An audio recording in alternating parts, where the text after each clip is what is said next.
Góðan daginn og velkomin í Silfrið. Við ætlum að fjalla mörg málefni í þessum þætti. Við ætlum í lok þáttarins að fjalla Tyrkland, ástandið í Tyrklandi og miklar heitingar tyrkneskra stjórnmálamanna við evrópska stjórnmálamenn og Evrópu. Við fáum hingað Semu Erlu Serdar sem öllum hnútum kunnug í Tyrklandi. Við ætlum að tala heilbrigðismálin við Sigurbjörgu Sigurgeirsdóttur, fátækt við Mikael Torfason. En við byrjum hérna með völdum hópi álskjafa stjórnmálamanna, Gunnar Smári Egilsson, Ragnar Önundarson, Bjarkey Olsen Gunnarsdóttir og Jón Steindór Valdimarsson. Mér finnst nú eins og málmálana þessa dagana sé húsnæðismarkaður, þessi ótryggi húsnæðismarkaður, þessi hrikalega háa leiga sem að ungt fólk að borga á húsnæðismarkaði, skortur og íbúðum. Það maður kannski svona svolítið veltir fyrir sér hver grunn ástæðan fyrir þessu ástandi sem við erum að upplifa á húsnæðismarkaðnum, þessu neyðarástandi sem í raun. Þú byrjar Gunnar Smári? Já, ég held að stór hluti skýringunar svona nær okkur í tíma og rekja til þess að við erum eiginlega að koma út úr og erum kannski ennþá föst inn í svona samfélagslegri tilraun sem maður má kenna við nýfrjálshyggjuna, þar sem hugmyndin var sú að færa verkefni út frá svona stjórnmálasviðinu og félagslega sviði út á markaðinu, vegna þess að markaðurinn myndi leysa öll vandamál. Og við meðal annars einkavæddum félagslega kerfið, verkefnabústaðina, sem nú alveg stórkostleg ákvörðun í sjálfu sér. Það var svona fólki sem bjó í verkefnabústaðina hafði rétt á því að selja íbúðir út úr kerfinu. Svona right to sell, ef maður vitnar síðan í óbeint í Margaret Thatcher sem minnkaði félagslega kerfið sitt með right to buy, þess að leigjendur mættu kaupa húsnæði. Þannig að hér hefur verið ríkjandi svo hugmyndum að markaðurinn leysi öll vandamál. Þrátt fyrir það að við sjáum kannski í nágrannlöndum okkar að kannski 15 upp í 3 alls húsnæðis félagslegur með einhverjum hætti. Þannig að kerfið varið fyrir verðsveiflum í íbúðarhúsnæði og verðsveiflum á fjármögnun, vöxtum öðru slíku. Þannig að hluti af fólkinu, láglaunafólkið, lífeyrisþegar og aðrir slíkir eru varðir fyrir markaðnum. Og ég held að þetta ætti að vera öllum ljóst að raunverulega ekki hægt að hafa þetta öðruvísi. Við þekkjum það vel á okkar sögu, við þekkjum það þessi í hruninu þar sem að kannski 15–20% af heimilum, kannski 30% af heimilum verður raunverulega gjaldþrota, 10–20% af heimilum bara missir heimili sín. En sko við þekktum ekki áður, það voru ekki þessar miklu verðsveiflur á húsnæði og það var ekki kannski þessi hugmynd að húsnæðið ætti að vera einhvern veginn, húsnæðið mann stóri lífeyrissjóður sem maður á að fara með inn í ellina. Það var svona hugmyndin sem það var. Já. En bara svo ég klári bara þessa hugmynd kannski, þau kom inn á þetta, að þegar þessi tilraun núna á síðustu árum, þegar við lendum í mjög sérstök ástandi þar sem ferðamönnum fjölgar og þeir nýta sömuleyti íbúðarhúsnæðið og til viðbótar að þá verður gríðarleg þörf fyrir vinnuafli, þannig að flutt inn fólk, þetta verður 4.000 nýir einstaklingar sem komu til þess að vinna í ferðaþjónustunni í fyrra. Það gert ráð fyrir að verið 5.000 á þessu ári. Við getum borið það saman við það að stærsta aðgerðin til þess að uppbyggingu félagslegu húsnæði 1200 íbúðir á 4–5 ára tímabili sem ASÍ stendur fyrir. Þetta svo lágar tölur. Ég held að Gylfi hafi metið það að vantaði 20.000 félagslegar íbúðir. Við erum með ráðagerðir það að byggja 1200. Af hverju erum við það? Af því að það er eins og sé eitthvað svona þjóðtrú hér að við höfum algjörlega gengið nýfrjálshyggjunni á hönd og við trúum því ekki og við erum hægt að hafa getu til þess að bregðast við þessu vandamáli með félagslegum aðgerðum og byggja félagslegt húsnæði eins og var gert hér 1930 og var gert hér upp úr 1960. Ragnar, þín skýring. Já, ég sammála því að í grunninn vandinn hugmyndafræðilegur. En það ágætt líka að muna hvernig hann myndast þessi skortur þegar að sverfur í efnahagsmálum, smá kreppa 2002–2003, þá hætta sveitarfélög að framleiða lóðir, undirbúa lóðir. Sama gerist eftir hrunið. Og svo þegar glaðnar til, þá tekur svo langan tíma að vinna þetta upp. Já. Og verðþróunin hefst og það verður skortur. Verktakarnir taka við og markaðurinn nær aldrei jafnvægi. Eins og staðan núna, þá ekkert hægt að gera til að hjálpa nema að auka framboð. Sérhver aðstoð á eftirspurnarhlið bara hækkar verðið. því að þá hlaupa hinir efnuðu til og sem hafa lánstraustið og taka lán eða taka út sparifé og kaupa íbúðirnar upp. Unga fólki situr eftir. Þessu ekkert stýrt í dag, samt þetta algjörlega fyrirsjánlegt. Það vita hvað margir einstaklingar í hverjum árgangi, hvenær þeir koma inn á þennan markað. Það vita hvað hefur verið framleitt á síðustu árum og hver skorturinn var og uppsafnaður skortur. Auðvitað þarf að stjórna þessu. Það þannig að því að Gunnar Smári var að nefna þetta með hugmyndafræðina, að í Evrópureglum þá var einmitt gert ráð fyrir því að félagslegar íbúðir séu undanþegnar reglum viðskiptalífsins. En hér bara öllu hent inn á þennan markað og verktakarnir, þessi stóru, ég kalla það núna kverktaka, af því að það er svo spennandi að búa til nýri eins og hrútskýring. Kverktakarnir, þeir framleiða bara þær íbúðir sem þeir geta hagnast mest á og að gera að framleiða ekki nóg, þannig að það verði skortur og álagningin sem mest.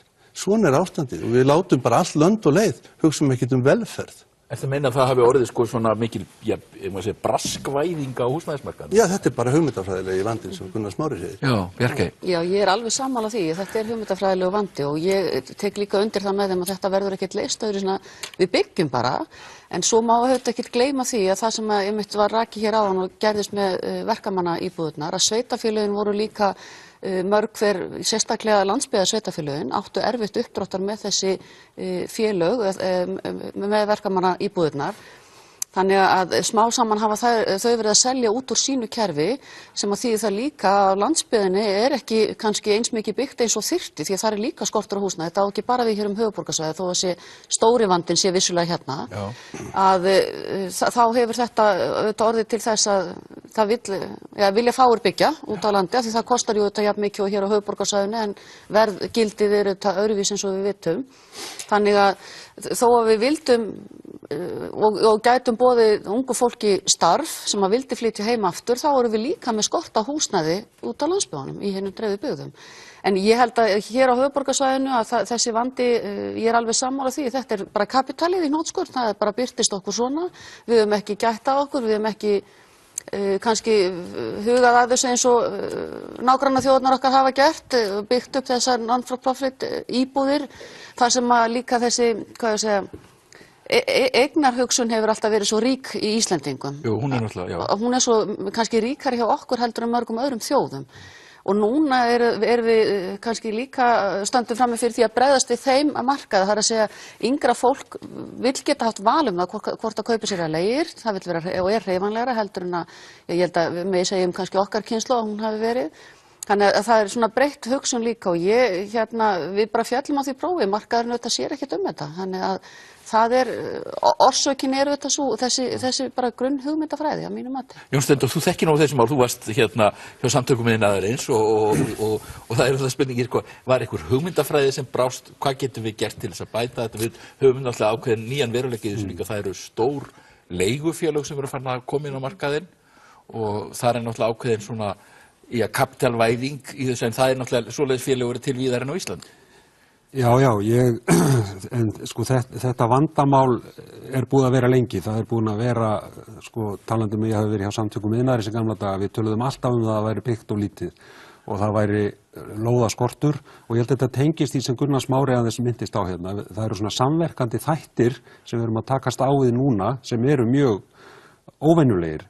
Við erum náttúrulega komin í gegnum kreppu og þá var lítið byggt, lóðaframboð hefur verið algjörlega í lágmarki, vextir eru háir, þannig að þetta hjálpast allt að við að gera það að þetta síðan kom allir þessi ferðamenn, mann ekki hvað eiginlega ekki 2000 R&B íbúðir í Reykjavík, þannig að það engin smá blóðtaka að taka þetta allt saman út af leigumarkaðinum til dæmis. Þannig að þetta á sér þessar skýringar, ég nú ekki alveg sammála því að eina lausnin í þessu sé sem sagt það að félagsvæða allt kerfið, eins og það þurfum við að auka framboð á lóðum, við þurfum að geta byggt ódýrari íbúðir og við þurfum að ná niður vöxtum, en þetta þarf að haldast í hendur því það líka alveg rétt að ef það áfram skortur á íbúðum þá hækkar bara verðið, þannig að það verður að gera átak og... Við eigum sko heimsmet núna í hækkunum húsnæðisverði. Já, og meina, það er náttúrulega sko meir en skuggalegt hvað húsnæðisverð hefur hækkað, þannig að það er nauðsynlegt að auka framboðið og það er nú verið að undirbúa það. Ríkisstjórnin er búin að setja niður 4 ráðherra hóp sem er að tala við sveitarfélögin og aðila í byggingariðnaði, þá sem hafa með byggingarreglur að gera. Það þarf að fjölga ódýrum íbúðum. En erum við að tala að byggja, ég meina einu sinni voru byggðir verkamannabústaðir og það var byggt heilt Breiðholt upp úr svona húsnæðiskreppu sem var þarna á síldarárunum.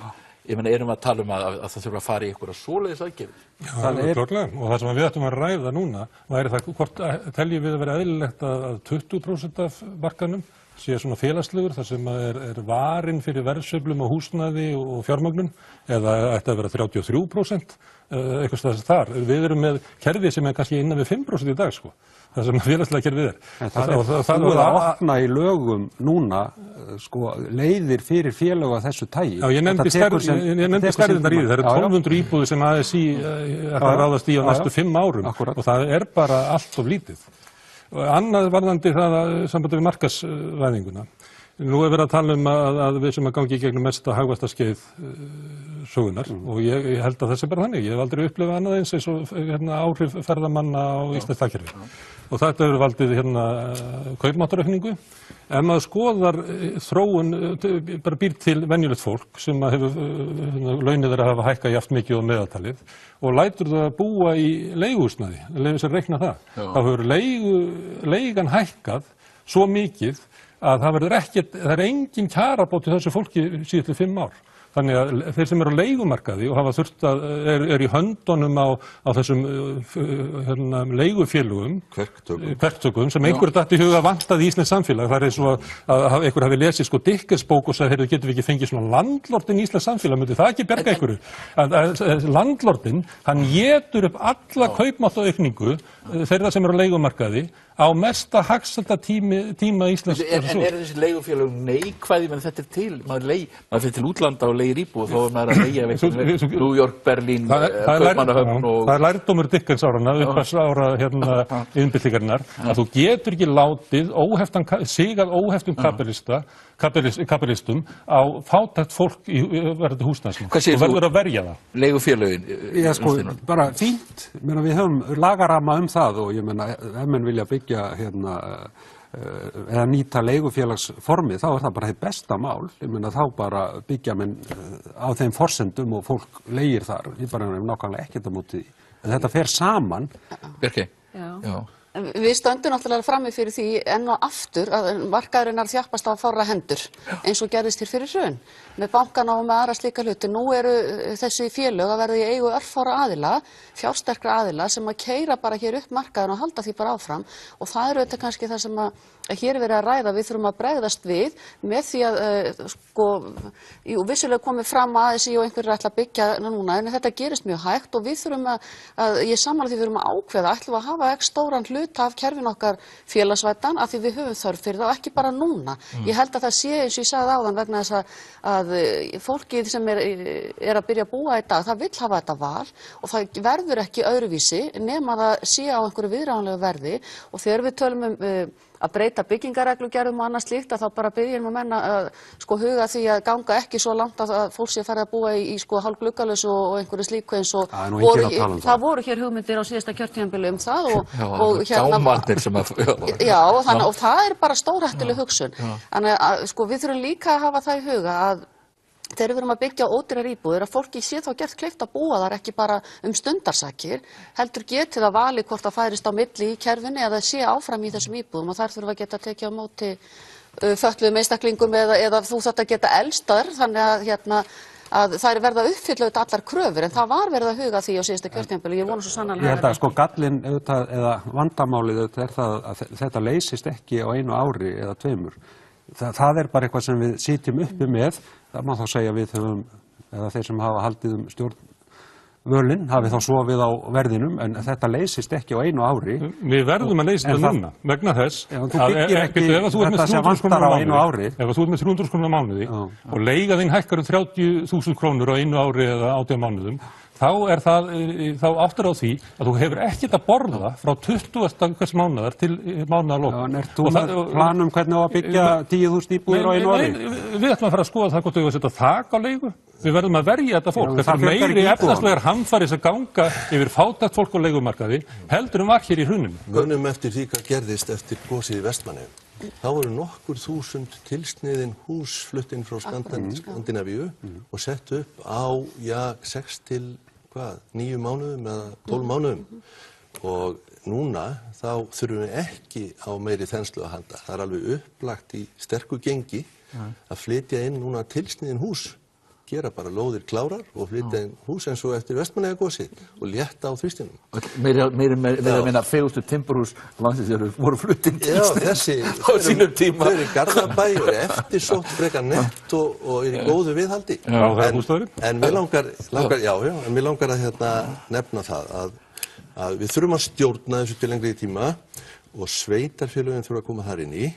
Og þar á meðal geta menn veitt sveitarfélögum sem hafa sín fjármál í lagi, bara þeim, heimildi til þess að ganga lengra. Þeir geta ekki bara útbúið lóðir, heldur líka útbúið botnplötur sem standa tilbúnar þegar glanar til. Nú er að hanna húsið og á því eru kvaðir að þetta er fyrir ungt fólk. Það eru kvaðir á húsum að það er fyrir 60 ára og eldri, margar blokkir. Alveg eins hægt að hafa kvaðir fyrir ungt fólk. Og það þarf ekki að henda öllu fyrir kverktakana. Ég verð að segja í þessu samhengi því að ég myndist á sveitarfélögum á landsbyggðunum að þar hefur það verið á mjög mörgum stöðum þar sem að menn hafa boðið fríar lóðir og frítt heimahúsum og allt hvaðina til þess að reyna að laða fólk til bygginga. En þá komum við alltaf að þessu aftur byggingarkostnaðurinn eru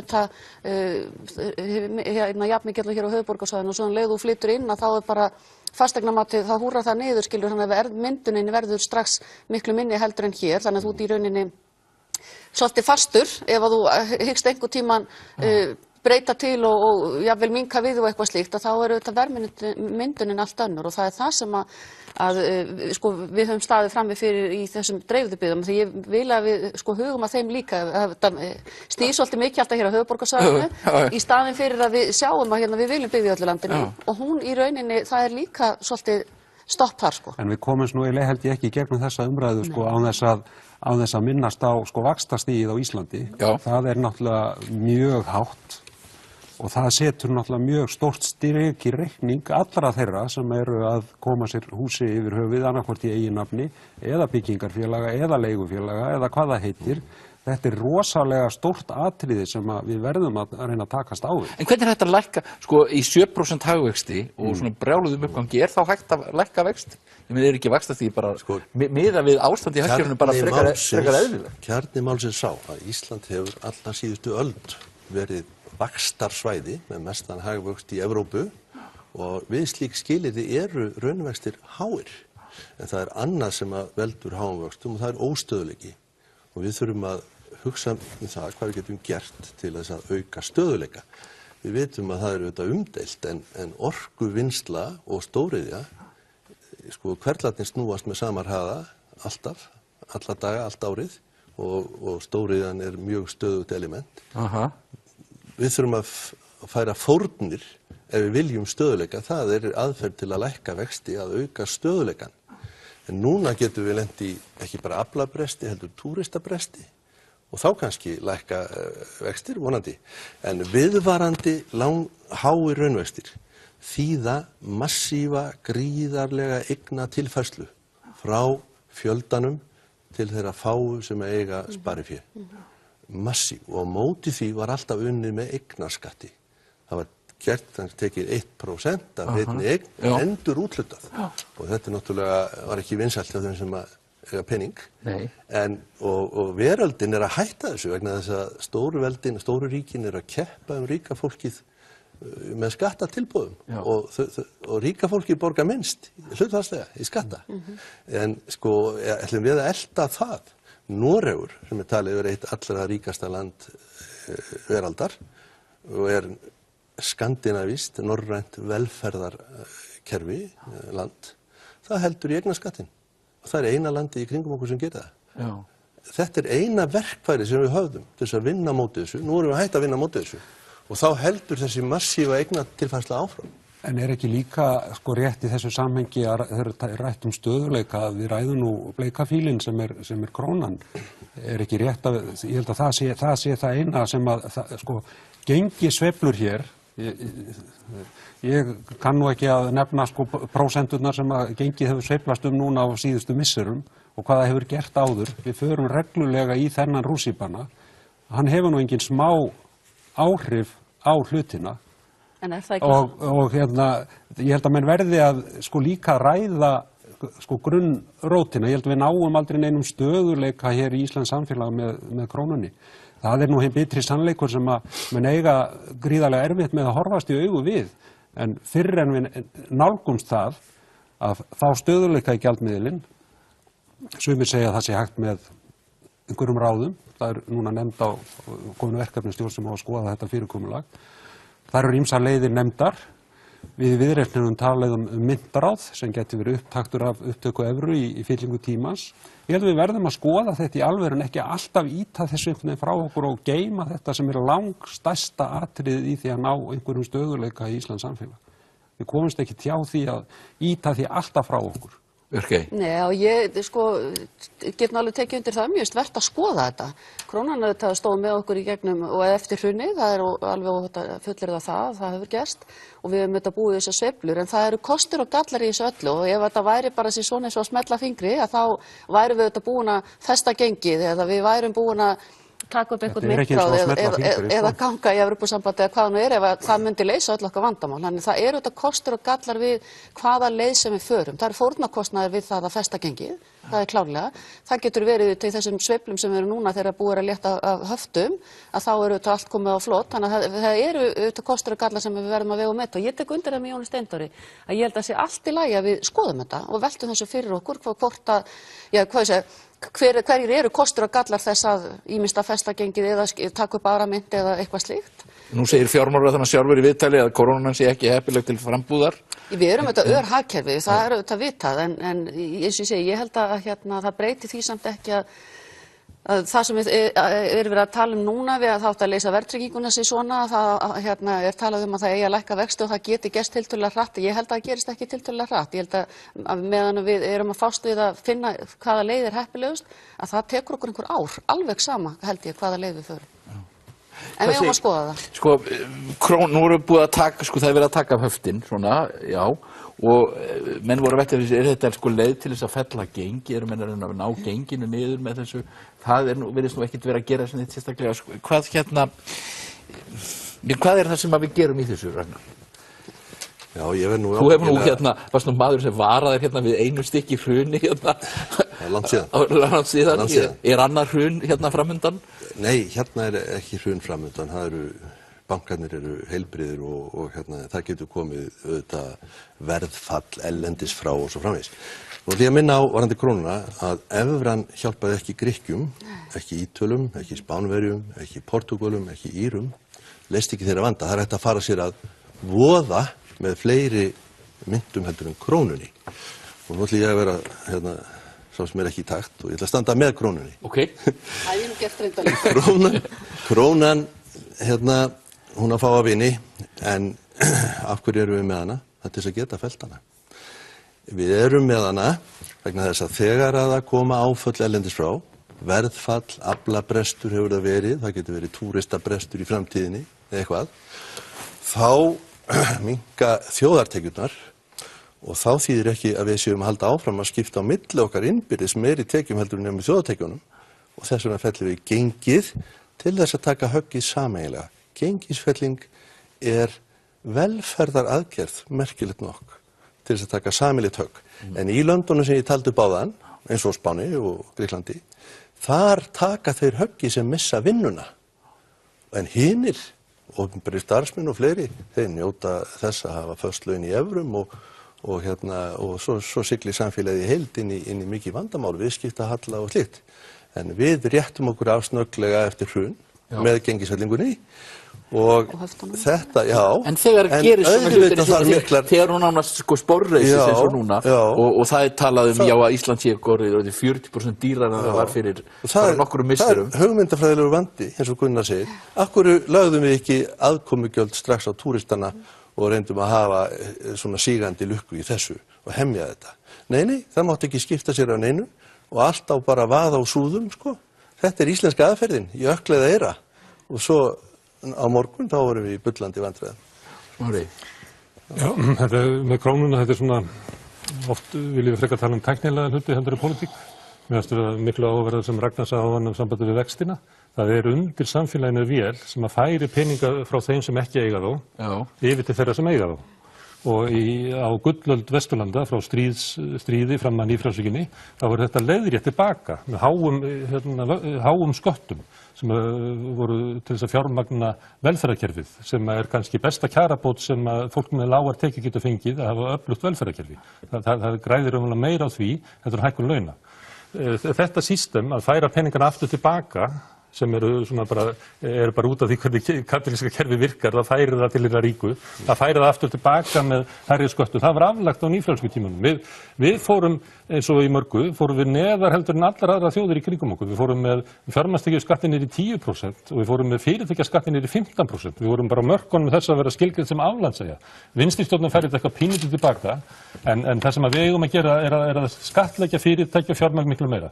Það líka aðferð til þess að vernda varðandi gengið. Vegna þess að sjávarútvegurinn þolir miklu hærra gengi íslensku krónunnar heldur en útflutnings- og samkeppnisiðnaður annar og jafnvel ferðaiðnaðurinn. Þannig að ein leið til þess að halda uppi stöðugleika er að skattleggja útgerðina og kvótaeigendur rækilega til þess að flytja hluta af gengisagnanum aftur inn í samfélagið og sama á við ferðaþjónustu. Síðasta ríkisstjórn hún aflagði veiðigjöldin svo til alveg og hætti við að setja vask á gistiþjónustu sem hefði haldið aftur af fjölgun túrista og haldið aftur af hækkun krónunnar. Ragnar? Já, þetta spennandi umræða, sko. Ég held að þó að nýfrjálshyggjan og thatcherismin og Reaganomics hafi sigrað í umræðunni, að þá held ég að velferðarkerfi norræna og blandaða hagkerfið sé miklu betra og til meiri frambúðar. Hver á að kaupa framleiðsluvörur kapitalistana þegar að almenningur verður orðin algjörlega gjaldþrota? Þetta gengur ekki upp. Við verðum að halda jafnvægi og það gildir auðvitað okkar litla samfélag líka. Við þurfum ég býst við því að kapitalistarnir munu biðja að fá að borga eignarskatt í framtíðinni til að bjarga fyrirtækjum. Erum við með lága skatta? Nei, það held ég nú ekki, sko. Við reyndar í Viðreisn höfum nú ekkert verið að tala fyrir skattalækkunum sérstaklega. Við höfum nú verið að velta fyrir okkur einmitt með sjávarútveginn og gjaldtöku þar, það sé skynsamlegt, en það er ekki okkar sérstakt keppikefli að hækka skatta. En mér finnst nú svona dregin upp svona kannski dálítið dökk mynd hér af ástandinu þrátt fyrir allt held ég að við höfum það nú býsna gott á Íslandi í samanburði við hverja sem er. Það þýðir ekki það að það sé ekki margt sem hægt að laga. Við höfum verið að tala mikið hér innviði, við höfum verið að tala það er að segja í samfélaginu, heilbrigðisþjónustu og við erum að tala núna húsnæðismálin.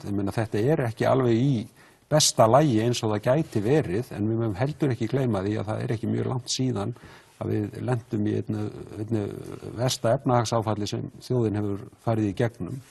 Og ég held að sé nú eiginlega sama á hvaða mælikvarða er litið að þá stöndum við nú býsna vel í dag. Nú þurfum við að spila vel úr því sem við höfum og ég held að við séum í öllum færum til þess að gera það. En það er auðvitað líka vandasamt og það þarf að huga að mörgu. Þannig, þú veist, ég er ekki að segja hér sé allt fullkomið langt frá því. En verður til dæmis hægt að koma genginu, að lækka gengið? Muni gengið lækka?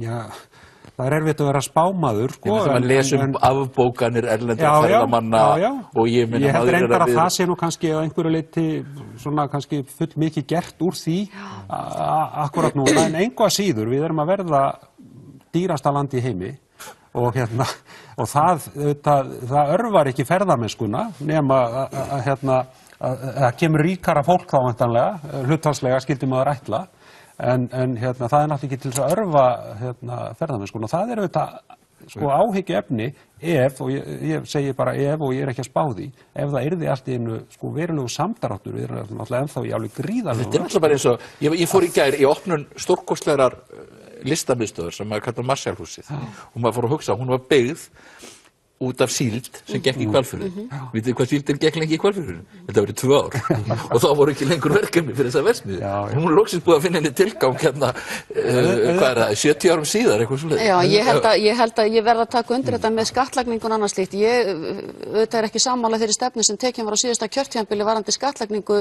stóreignafólks og annað slíkt, og við heyrum það bara líka á heimsvísu, og þá er þetta örfáir einstaklingar sem eiga meirihluta fjármagnsins, og til þess að stemma stigu við og styðja við peningastefnuna, þá hefði ekki átt að lækka hér skatta eins og gert var, í staðin fyrir að í rauninni að hækka það og búa okkur í haginn. Ég meina, tekjustofnar ríkisins eru mjög veiktir, voru semst veiktir á síðasta kjörtímabili, og staðan er í járnum, það er bara þannig, þegar að frá eru dregnir þessar einskiptis aðgerðir, og ríkisfjármálastefna sem að nú er til umræðin á þingi, að hún styður alls ekki við velferðar uppbyggingu hér til næstu ára eða innviða uppbygginga.